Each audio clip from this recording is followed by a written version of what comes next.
बात है, तब मैं दांता रामगढ़ था और पंचायत चुनाव चल रहे थे और पंचायत चुनाव में हम एक साथ थे। हालांकि एक पार्टी में नहीं थे, लेकिन एक बड़ा ग्रुप था 8 पार्टियों का। पहले हमने अजीतगढ़ चुनाव कराए, उस वक्त 2 चरणों में चुनाव थे, 10-12 दिन का वो पूरा पैकेज था। तो अजीतगढ़ चुनाव करवाए, वहाँ ज़्यादा परिचय नहीं हुआ। उसके बाद में हम दूसरे चरण में पिपराड़ी पंचायत में आए थे, वहाँ पर रिजर्व में थे। वहाँ पर सुभाष जी से मुलाकात हुई। चूँकि मैं नया नया नौकरी लगा था और परिचय में सामने आया कि मैं फतेहपुर का हूँ, तो मैंने कहा मैं फतेहपुर का रहने वाला हूँ। 1999 की वो साल और जिस दिन सुभाष जी गए, उसके बाद में सुभाष जी ने जिस तरीके से बड़े भाई की तरह हमेशा हर घड़ी, हर मुसीबत में, हर काम में जिस तरीके से साथ रहे, विचार विमर्श किया, वो दोबारा किसी भी साथी के साथ नहीं दोहराया जा सकता। जब भी कोई मुसीबत आती थी, कोई परेशानी आती थी, सुभाष जी किस तरीके से इससे निपटा जाए, तो कोई शिकन नहीं, कोई घबराहट नहीं। रात को 12 बजे फ़ोन करो।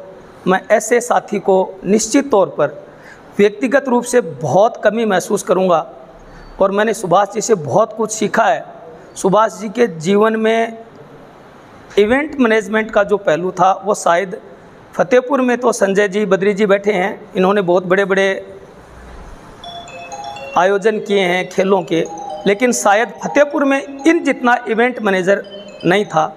कितना ही बड़ा आयोजन हो, चाहे राज्य स्तरीय हो, चाहे जिला स्तरीय हो, चाहे छोटा हो, चाहे बड़ा हो, वो हमेशा, और ऐसा नहीं है कि आप पीछे रहता था, किस तरीके से साथियों से काम करवाना है वो कोई सीखे तो शायद सुभाष जी से सीखे।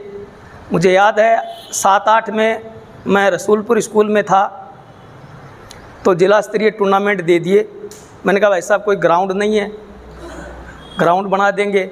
मैंने कहा भाई साहब पीटीआई नहीं है,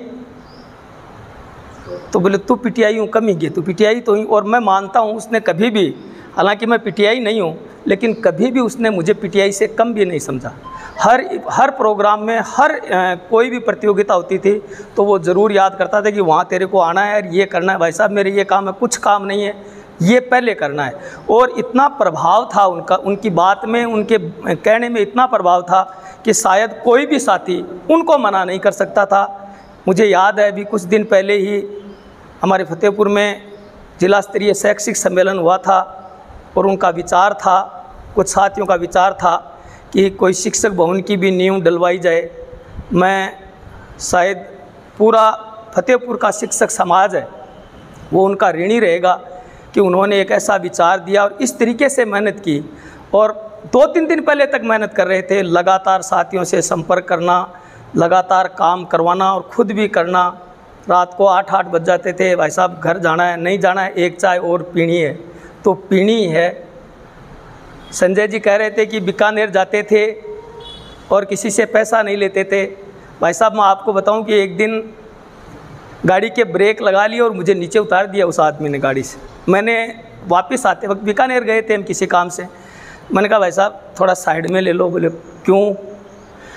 वो इम थोड़ा कोई चरा दें भैया, तो कोई वहीं ब्रेक लगा दिया। बोले नीचे पड़। मेरी गाड़ी में तेल आज तक कोई फतेहपुर को नहीं, कोई राजस्थान को कोई आदमी, और तेरी अति औकात होगी कि तू मेरी गाड़ी में तेल भर। भाई साहब 500 तो बढ़ा, घरा तो छोड़। तो ऐसे जिंदा दिल इंसान शायद हमारे बीच से चला जाना ये बहुत बड़ी कमी है। लेकिन साथियों जो आता है वो जाता है, और मैं उम्मीद करता हूँ कि सुभाष जी जहाँ कहीं भी हैं वो वैसी ही ज़िंदगी जिएंगे, वैसे ही खुश रहेंगे, ये हम सब उम्मीद भी करते हैं। लेकिन अब हमारा दायित्व है कि हम सुभाष जी के जो कर्म थे, सुभाष जी के जो सपने थे, उनको हम आगे बढ़ाएं। यहाँ पर शारीरिक शिक्षकों की बहुत मजबूत टीम बैठी है। मैं आपसे अनुरोध करता हूँ कि सुभाष जी की कमी, शिक्षा विभाग की जो जितनी भी प्रतियोगिताएं हैं उनमें ना कमी खले, ये आपकी जिम्मेदारी है। कोई भी बड़ी सी बड़ी इवेंट हो, यदि आपको जिम्मेदारी दी जाती है, जिस तरीके से सुभाष जी लेकर आते थे, संजय जी आप यहाँ सबसे सीनियर हैं, आपकी जिम्मेदारी है, आप उस इवेंट को लें और आप आगे बढ़ें। आपको पूरी टीम मिलेगी, निश्चित तौर पर हम सब का दायित्व है कि सुभाष जी ने जो काम अधूरा छोड़ा है उसको अपन सब पूरा करेंगे। सुभाष जी के लिए सबसे बड़ी श्रद्धांजलि भी यही होगी कि हम सुभाष जी के जो सपने थे, सार्वजनिक शिक्षा को बचाने के जो सपने थे, स्कूलों में शिक्षकों की मदद करने के सपने थे, किसी भी शिक्षक की समस्या के समाधान करने का जो उनका जुनून था, वो आज हम यहाँ पर सब बैठे हैं। हम सब का दायित्व है कि हम उस जुनून को पूरा करें। एक छोटा सा प्रस्ताव मैं मेरी तरफ से दूं कि इस बार हम सुभाष जी के नाम पर सब पर्यावरण संरक्षण के लिए एक एक पेड़ लगाएं। यदि मेरे इस प्रस्ताव से आप सहमत हैं तो हाथ उठाकर उसका समर्थन करें कि हम सब साथी सुभाष जी के को समर्पित करते हुए सुभाष जी की याद में अपने अपने विद्यालय में या अपने अपने घर में एक पेड़ लगाएं।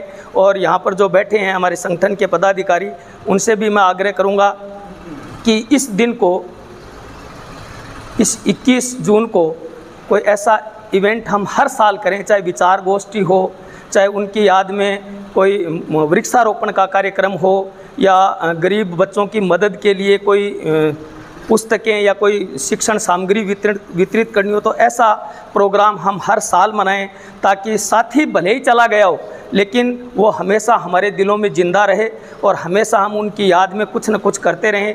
यही हम सब के लिए, सुभाष जी के लिए हम सब की तरफ से श्रद्धांजलि होगी।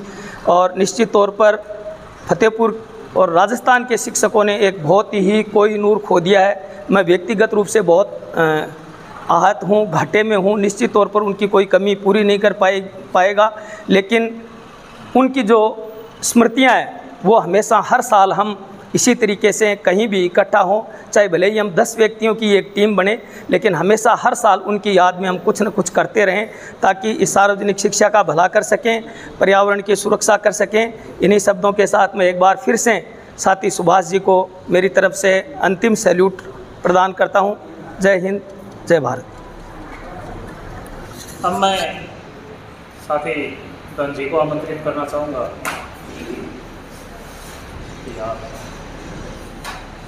मेरे बड़े भाई स्वर्गीय सुभाष जी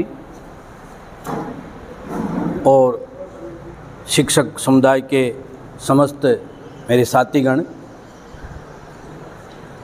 आज की जो सभा श्रद्धांजलि सभा सुभाष जी को दी जा रही है, तो मैं ये समझता हूँ मेरे जीवन में यानी एक साये की तरह, और जब भी कोई कार्य होता था, जब भी फरवरी का समय आता, आजकल तो इंटीग्रेट बजट सिस्टम हो गया, लेकिन जब भी किसी भी स्कूल में बजट की कमी होती तो मैं तो इनके पास ही व्हाट्सएप डालता था कि भाई साहब इसमें 300 रुपये हेड में कम पड़ रहे हैं।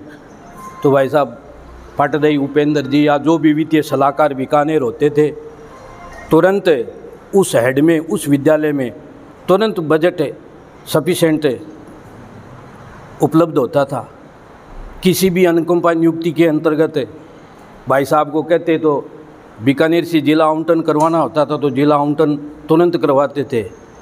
पास में ही हमारा ये रिणाऊ गांव है, हमारे साथी 13 नंबर में थे शिवलाल जी, तो शिवलाल जी भी कई पीड़ा से ग्रसित होकर के समाप्त हो गए थे। तो उनकी बच्ची, उनके बच्चा नहीं है शिवलाल जी के, तो उनकी बच्ची के लिए जिला कहीं दूर आवंटन कर दिया था। प्रयास किया था भाई साहब ने सीकर आवंटन कराने के लिए, सीकर तो नहीं हुआ, शायद चूरू हुआ और चूरू में पास में उसको ज्वाइन कराने के लिए भाई साहब स्वयं चले गए थे। तो इस तरह के शख्सियत थे ये। इनका जाना, मैं तो स्वयं एक स्तंभित हूँ और इनकी जो कमी है वो पूर्ति होना मैं जहाँ तक समझता हूँ असंभव है।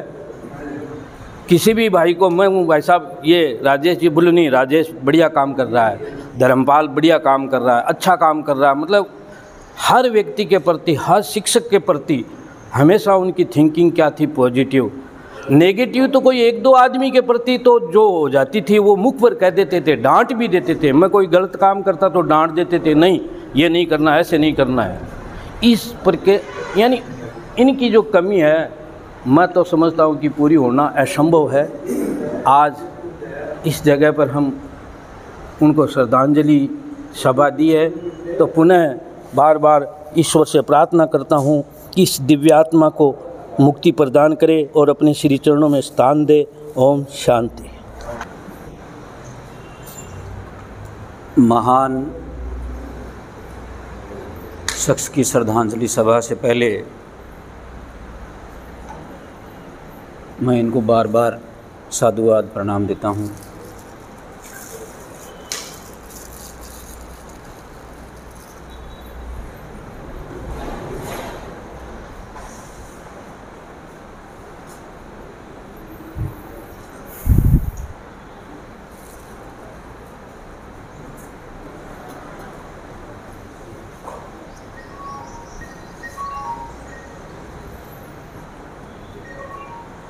सेवा काल के 25 वर्षों में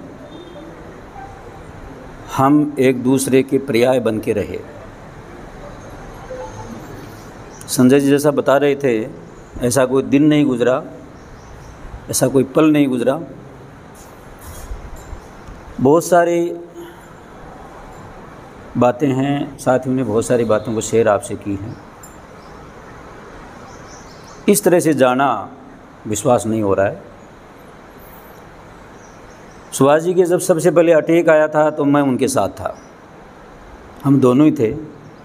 गोवा जा रहे थे हम SGFI की मीटिंग में। संजय जी जयपुर थे, हमारे एक साथी महेंद्र जी बेनीवाल जयपुर थे। तो ये हमारा एक क्रांतिकारी साथी डॉक्टर को ये कह रहा है कि मेरे अटैक नहीं आ सकता। बैठ गया, मेरे पर अटैक आ ही नहीं सकता। तो डॉक्टर कह रहा है रिंग्स में एक JD हॉस्पिटल है, JD रोड पे ही है, वहाँ चेकअप किया था। तो सुभाष जी ये कह रहे नहीं अटैक वटैक कुछ नहीं है। फिर स्टंट डलवाया दाना CM हॉस्पिटल में। थोड़े परेशान थे, मन को शांति मिली, नींद आई। आंखें खुलते ही कहा यार घर चलें। संजय जी और सब आ गए उस समय। मैंने कहा यार 2-3 दिन यहाँ रहना पड़ेगा। उसके बाद इस शख्स की जिंदा दिली आप देखिए, 500 किलोमीटर गाड़ी चला लेता था लगातार। हार मानने वाला जीव ही नहीं था ये। एक साथी हमारा, एक मित्र आया था सिरोही से, उसकी लड़की की शादी थी। संजय जी के बात था, ये थे नहीं, हम दोनों ही थे। तो सुभाष जी ने कहा यार चलेंगे, और हम दोनों चले गए वहाँ। तो निश्चित रूप से 25 साल का हमारा सफ़र है, जिले से लेकर राष्ट्रीय प्रतियोगिता तक, और हमारी व्यक्तिगत बातें खुल करके शेयर करते थे। ऐसे शख्स को खोना बहुत बड़ी क्षति है, लेकिन फिर भी मैं तमाम क्रांतिकारी साथियों को दिल की गहराइयों से धन्यवाद देना चाहता हूं कि आपके जहन में इस तरह के विचार आए हैं कि प्रतिवर्ष ऐसी संगोष्ठी हो, ऐसी कोई गोष्ठी हो जिससे साथी को याद किया जा सके। कठोर ज़रूर थे, और जिसको कहना है कह दिया। सांवलोदा में जिला स्तरीय प्रतियोगिता, माननीय जावर सिंह जी खरा का फ़ोन आता है, माननीय महेश जी शर्मा जी का फ़ोन आता है। सुभाष जी कहते हैं कुछ नहीं, जो मैदान में दौड़ेगा वो जीतेगा। ऐसा शख्स। और हमारी तो क्या है कि ट्यूनिंग थी। जब ये गर्म होते थे तो हम 2 मिनट नहीं बोलते थे। अब अपना तो काम ऐसा है कि मान लो कोई अपना साथी टीम लेकर के आ गया, टीम आनी है पहले दिन, वो सुबह मॉर्निंग में आ गया, तो सुभाष जी डॉक्यूमेंट्स फेंक देते थे। फिर वो आता था, भाई संजय जी को कहें, विजय कुमार जी को कहें, बद्री जी को कहें, या फारूक जी को कहें, या जयपाल को कहें, किसी को भी कहें। तो हमारा कॉम्बिनेशन ऐसा था कि हम उस दरमियान 5 मिनट नहीं बोलते थे उसे, क्योंकि वो सुनने वाले जीव नहीं थे उस समय।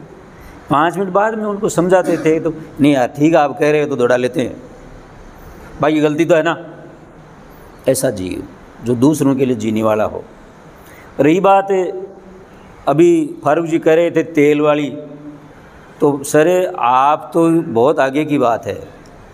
हम कलाकारी करते थे तो उनके दिमाग में फिट होती थी ये बात भी। मैं कई बार संजय जी को कहता यार गाड़ी आप चलाओ, तो उनको आभास हो जाता था, बोले अच्छा आपकी ज़्यादा दिमाग है मेरे से, क्योंकि वो समझ जाते थे कि भाई गाड़ी इनको चलाने का मतलब है ये पेट्रोल पंप ले जाएंगे। बोले अच्छा आपके दिमाग ज़्यादा हो गया मेरे से। तो वो व्यक्ति जिसने कभी परवाह नहीं की अपने पूरे सेवा काल में या पूरे जीवन में, धुन के पक्की। विभाग ये कहता था कि जो काम कोई नहीं कर सकता वो सुभाष जी को दे दो। आप अंदाज़ा लगाइए, या हमारे सारे शिक्षक जानते हैं, अंदाज़ा लगाइए आज किसी स्कूल को टूर्नामेंट का आयोजन दिया जाए कि परसों आयोजन होना है, एक दिन पहले सुभाष जी एक ऐसे जिंदा दिल इंसान थे वो हो जाएगा। वो कहते थे हो जाएगा और करवा देते थे। विल पावर देखिए उनकी। क्यों? क्योंकि उनकी जो टीम थी वो बड़ी मजबूत थी, और वो टीम इसलिए मजबूत थी कि वो खुद मजबूत थे, किसी के साथ वो ऐसा नहीं करते थे। तो देखो क्षति तो बहुत बड़ी है, हमें तो विश्वास नहीं हो रहा है अभी कि वो गए क्या, लेकिन ये यूनिवर्सल ट्रुथ है, निश्चित रूप से गए वो। अब बाकी जीवन हमारे तो ऐसा लग रहा है कि जीवन में अंधकार हो गया। कब होगा, क्या होगा, कैसे होगा, ये तमाम चीज़ें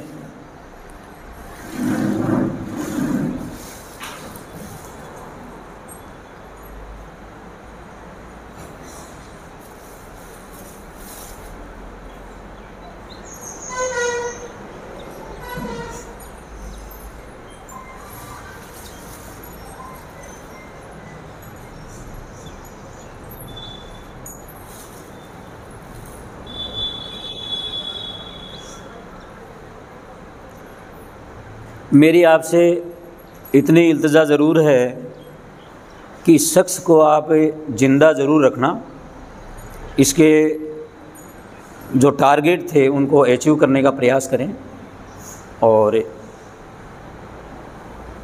साथी के प्रति सबसे बड़ी श्रद्धा वही होगी। एक विशेष बात आज हम सब बैठे हैं आप तक पहुंचाना चाहूँगा मैं। इनकी इच्छा थी कि मेरा 1 साल बाद में सेवानिवृत्ति है, तो मेरा लास्ट सेवा काल का 1 वर्ष बचा है, और मैं राज्य स्तरीय छात्रा एथलेटिक्स प्रतियोगिता करवाना चाहता हूं हरसावा में। और माननीय विधायक महोदय से राशि लेकर के इन्होंने इक्विपमेंट खरीदे हैं, तो सामग्री तो हरसावा में बहुत पड़ी है, और वो राज्य स्तरीय प्रतियोगिता निश्चित रूप से हमें मिलेगी। और इस शास्त्री के प्रति हमारी श्रद्धांजलि यही होगी कि आप और हम सब को मिल करके उस प्रतियोगिता को अंतिम अंजाम तक पहुंचाना है, सफलतापूर्वक आयोजन करवानी है उस प्रतियोगिता को। जिस साथी को जो जिम्मेदारी मिले, ये मान के चलना है कि सुभाष जी की प्रतियोगिता है, हमारी प्रतियोगिता है। तो न है, मैं साथी को सदा सुमन अर्पित करता हुआ मेरी वाणी को विराम देता हूँ। दिन और एक स्वाभिमानी और हर एक के लिए सहारा बनने वाले साथी के बारे में जितना बोला जाए उतना भी कम है, और हर व्यक्ति के भीतर उनके लिए इतने भाव भरे पड़े हैं जिनको शायद बयां नहीं कर पा रहे हैं।